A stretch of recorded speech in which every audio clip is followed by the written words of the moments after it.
ఆలయాలు ఎన్నో ఉంటాయి.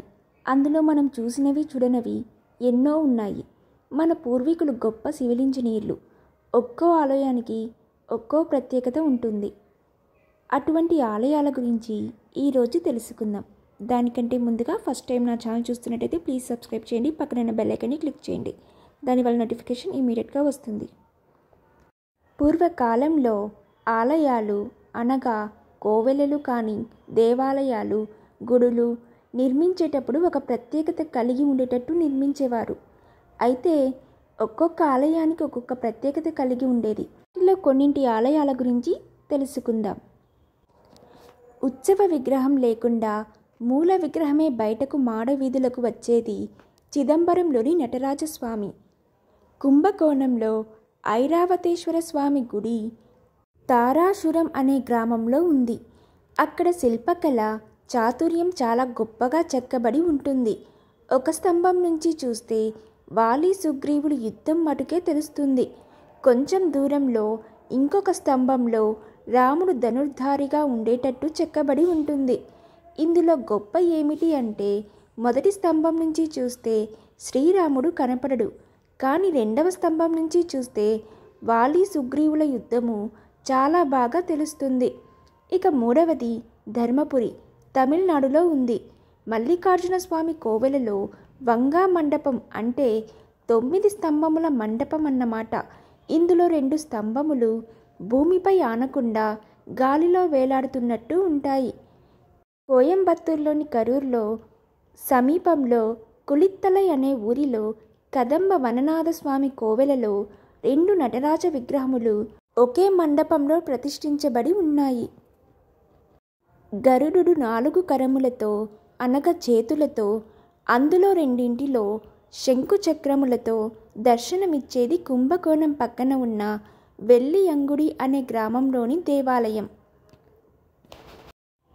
కుంభకోణంలో నాచియార్కోవిల్ అనే స్థలంలో విష్ణుగుడి ఉంటుంది. అక్కడ గరుడ వాహనం రాతితో చేసినది స్వామి సన్నిధిలో ఉంది. అది 4 మోసే బరువు ఉంటుంది. కానీ క్రమంగా ఒక్కొక్క ప్రాకారం దాటి బయటకు వస్తుంటే అది రాను రాను 8, 16, 32 అలా బయట వీధిలోకి వచ్చేటప్పటికి 64 మంది మోసే అంత బరువు అయిపోతుంది. మరి స్వామి గుడిలోనికి పోతున్నప్పుడు అదే విధంగా బరువు తగ్గిపోతూ ఉంటుంది.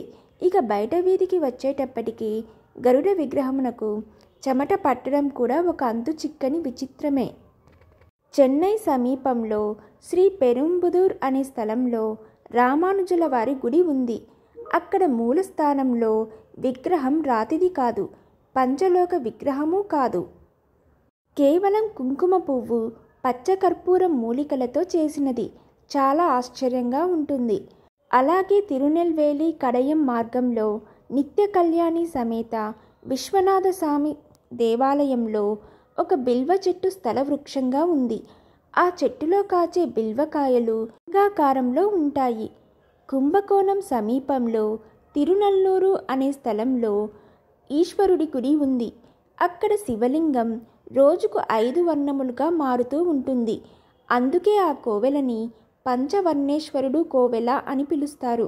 ఇక విరుదునగర్ పక్కన ధన్పదుర్ అనే ఊరిలోని తవ అనగా తపస్ నందీశ్వరుని కోవెలలో నందికి కొమ్ములు చెవులు ఉండవు.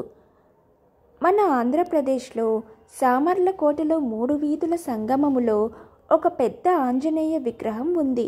దీని ప్రత్యేకత ఏమిటంటే ఆంజనేయ విగ్రహం కన్నులు భద్రాచల శ్రీరామ సన్నిధిలో శ్రీరాముని పాదములు చూసేలాగా ఒకే ఎత్తులో ఉండడం.